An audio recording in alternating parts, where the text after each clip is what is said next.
안녕하세요. 새날 새 아침을 허락하신 하나님을 찬양합니다. 다 같이 우리 기도드리겠습니다.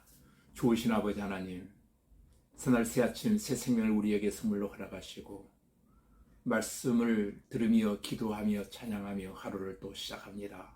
주님, 세미하신 그 음성 들려주시고 이 시간도 말씀을 예치고 들을 때에 우리 모두가 지혜라 일컬어지는 잠언서의 말씀을 통해서 우리 모두가 지혜의 근본이신 하나님의 은혜를 덧입어 지혜롭게 한 날을 경영해 나갈 수 있는 은혜와 축복의 날 되게 하여 주시옵소서. 하루의 삶의 여정을 주님께 의탁하오며 예수님 이름으로 기도하옵나이다. 아멘. 이 시간 우리에게 주신 하나님 말씀은 잠언서 26장 1절로 9절까지 제가 읽어드리겠습니다. 1절입니다. 미련한 자에게는 영예가 적당하지 아니하니 마치 여름에 눈 오는 것과 추수 때에 비 오는 것과 같으니라. 까닭없는 저주는 참새가 떠도는 것과 제비가 날아가는 것 같이 이루어지지 아니하느니라. 말에게는 채찍이요 나귀에게는 재갈이요 미련한 자의 등에는 막대기니라. 미련한 자의 어리석은 것을 따라 대답하지 말라. 두렵건대 너도 그와 같이 같을까 하노라. 미련한 자에게는 그의 어리석음을 따라 대답하라. 두렵건대 그가 스스로 지혜롭게 여길까 하노라. 미련한 자 편에 기별하는 것은 자기의 발을 베어 버림과 해를 받음과 같으니라. 저는 자의 다리는 힘없이 달려나니 미련한 자의 입에 잠언이 그러하니라. 미련한 자에게 영예를 주는 것은 돌을 물매에 매는 것과 같으니라. 미련한 자의 입에 잠언은 술 취한 자가 손에 든 가시나무 같으니라. 아멘. 허락하신 말씀을 중심으로 해서 지혜자가 유의해야 할 특성이라고 하는 주제로 하나의 말씀을 강론할 때 이 말씀의 의미가 깊이 깨달아지는 귀한 시간이 되어지기를 주님의 이름으로 기도드립니다. 오늘 본문에 나타나는 지혜는 두 가지 측면을 가지고 있습니다. 하나는 하나님과 인간에 대한 관계에 있어서 요구되는 원리적인 측면에서의 지혜이고, 다른 하나는 세상에 대한 지혜고 처세술입니다. 그렇다면 우매함 역시 두 가지 측면에서 고찰될 수 있을 것입니다. 그 하나는 하나님의 존재를 부정하는 무신론적인 사고입니다. 또 다른 하나는 실생활 속에서 크고 작은 파멸과 실수로 인도하는 어리석음일 것입니다. 오늘 이것들은 잠언서 26장은 한마디로 미련한 사람이 되지 말라는 경고의 말씀이기도 합니다. 오늘 본문 2절 말씀에 보니까 까닭없는 저주는 참새가 떠도는 것과 제비가 날아가는 것 같이 이루어지지 아니하느니라 이렇게 말씀했습니다.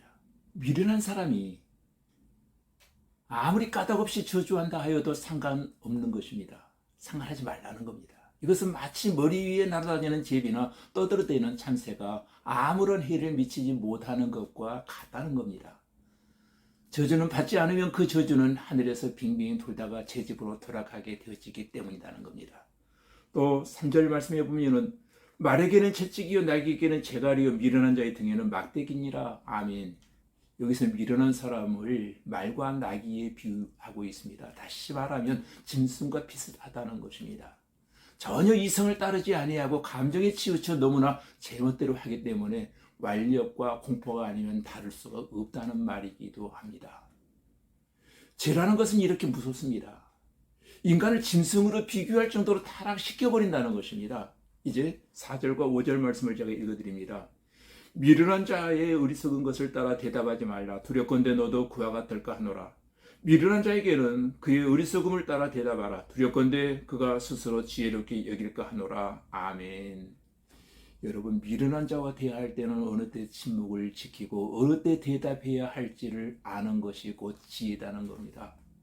지혜로운 사람은 미련한 자의 어리석음을 따라 대답할 만큼 자기의 분별심을 미련한 자의 비논리에 동화시키지 말아야 할 경우가 있습니다. 그러니까 이 말은 그거예요. 그가 자랑한다고 해서 너 또한 자랑하는 마음에서 대답하지 말라는 것입니다. 그가 욕설을 퍼붓고 화가 나서 말하더라도 욕설에 응수하거나 같이 성내지 말라는 것입니다. 그가 말도 안 되는 엉터리 거짓말을 한다고 해서 너도 뒤질세라 딴 거짓말로 둘러대지 말라는 것입니다. 그가 내 친구를 헐뜯더라도 너는 그의 친구를 비방하지 말라는 것입니다. 그가 희롱하더라도 너는 그가 쓰는 말로 대답하지 말라는 것입니다. 또 6절 말씀해 보니까 미련한 자 편에 기별을 하는 것은 자기의 발을 베어버림과 해를 받음과 같으니라. 아멘. 여러분, 미련한 자는 그 언어를 보면 합니다. 만약 나라의 애교관이 미련한 자이면 나라 전체가 해를 받게 되어질 것입니다. 국가의 이익보다는 자기의 생각, 자기의 이익, 자기의 주장만 앞세우기 때문입니다. 이 말씀은 미련한 자는 말밖에 없습니다. 입만 살았습니다. 실천의 능력이 없습니다. 말은 논리에 정연하지만 그대로 살지를 못합니다. 맨날 이래야 된다 저래야 된다 바른 말은 많이 하지만 행동은 그렇지 못하다는 것입니다. 마치 저는 다리가 힘없이 달린 것과 같다는 겁니다. 10절 말씀해 보니까 장인이 온갖 것을 만들지라도 미련한 자를 고용하는 것은 지나가는 행위를 고용함과 같으니라. 아멘. 여러분, 이 말씀은 미련한 자를 일꾼으로 삼으면 안 됩니다. 입으로 좋은 말을 할지라도 그 속에는 온갖 7가지 악이 가득합니다. 이런 자와는 대화하면 안 됩니다. 함께 말을 주고받다가는 그 악한 영이 내 속에 들어오게 되어지고 만다는 겁니다. 그래서 12절부터 16절까지는 게으른 자의 표상을 보게 되어집니다. 게으른 사람은 스스로는 똑똑한 척 착각합니다.